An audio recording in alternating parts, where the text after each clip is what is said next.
It's really important to configure Zoom correctly for the classroom. It's very different to using Zoom in a meeting environment where there's just a couple of people in a meeting and it's controlled very differently. And so if you don't configure things correctly, the students are just going to walk all over you within a lesson. And so my recommendation is to follow the settings that I'm going to show you how to configure. Now, these settings are not available in the tablet or the phone or even the Windows app settings. They are only available in the Windows Chrome browser web system that you have to log into. And so we are going to log into our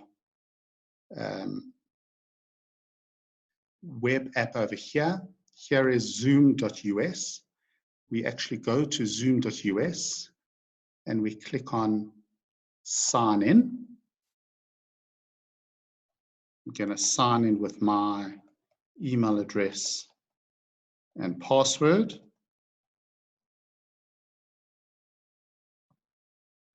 And once I've signed in, on the left-hand side over here, I'm going to click on the settings menu option. Now, there's quite a lot of settings, and we're going to go through each one individually just to make sure that you understand why we're configuring them, and also to ensure that if you want to change the settings, you understand what it's going to do. So the first one is obviously the host video setting. That you as the teacher, your video will be on automatically when you start your meeting. That's an obvious one that you would probably want to have up and running. On the other hand, participant videos, which is your students, you don't want them on. You don't want 30 students' videos on all at the same time. Firstly, it uses a lot of additional bandwidth for everybody, and it also creates a lot of distractions. So we keep that off. We then, for audio type, make sure that you've selected the computer audio option only. The next item is join before host. So join before host ensures that the students can't join the meeting and start chatting between themselves and doing all these funny things within the Zoom session before you start your lesson. That's very important. We recommend keeping that one off. Also very important is your personal meeting ID. You don't want to use any other ID other than the one that's been assigned to you by Zoom, the personal meeting ID. So we recommend keeping both items on. It will ensure that if you do go and schedule a meeting or create an instant meeting, that Zoom doesn't go and create a randomized meeting ID for you. The students are going to know what your personal meeting ID is. They're going to keep using it over and over again. And if you go by mistake and let Zoom create a random meeting ID, it's just going to create a lot of confusion. Students are going to land up connecting to the wrong lesson.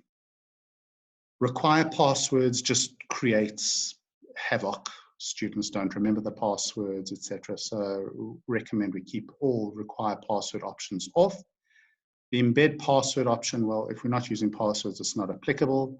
And then joining by phone, we keep that password option also off. Very important option is the mute participants. If you don't mute participants upon entry, it means that students, as they join the meeting, will be able to talk between themselves and talk to you and make a noise and disturb everybody. Another example, you may be already 2-3 minutes into your lesson and the student is late to connecting. They then connect, their sound is on, they start disturbing the entire class.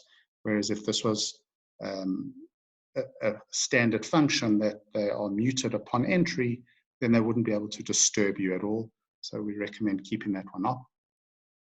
Upcoming meeting reminder, we keep it off. Require encryption, we keep it off. The chat option, we keep it on. It's really a nice feature for students to be able to send messages to you to ask you questions, especially if they're muted most of the time. If they're muted most of the time, they can't just start talking and ask a question. So the best way for them to ask a question is to type it and send it through the chat facility.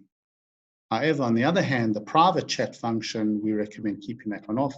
You don't want students sending private messages to other students. I guess it's the equivalent of students passing notes around the class. You definitely don't want that happening. Auto-saving chats is on.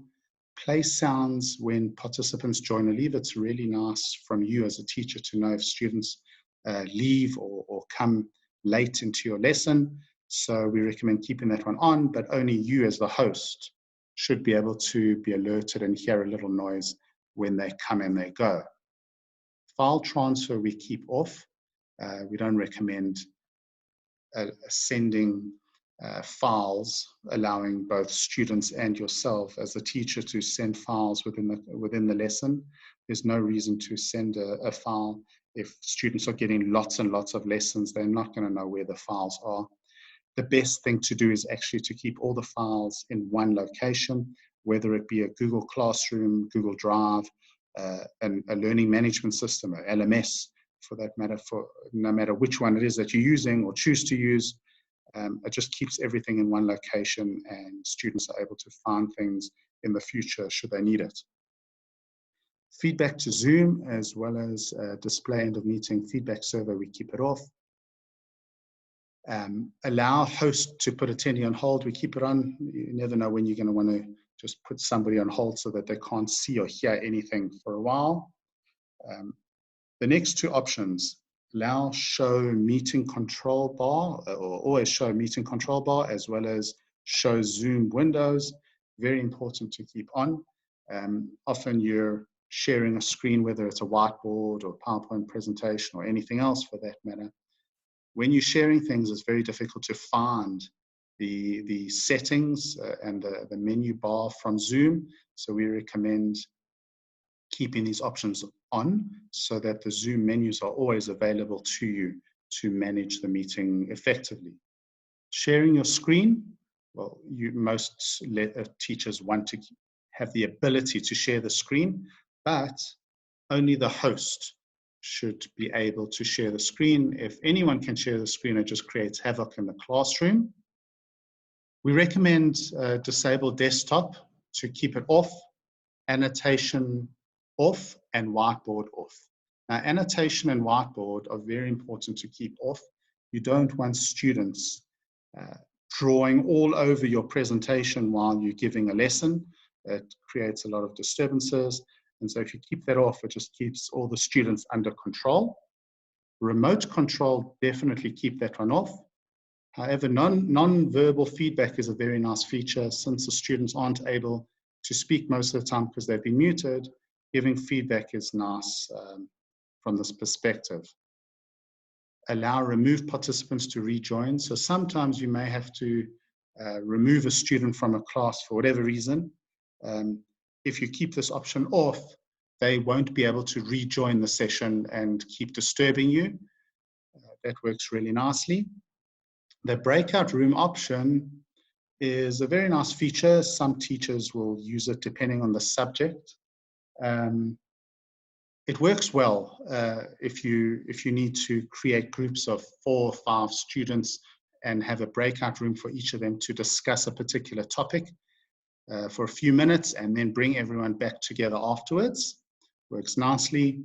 Remote support, closed captioning, saved captions, as well as far-end camera we keep off. Virtual backgrounds are a fun thing to keep on. It just keeps things interesting for the students. So essentially you can put a picture in the background and it could look as though you're sitting at the beach or anywhere else in the world while you're giving your lesson. We then keep identify guest participants off, auto answer off, only show default email off, use option HTML format off, allow users to select stereo and original sound off. Attention tracking is a very nice one to keep on.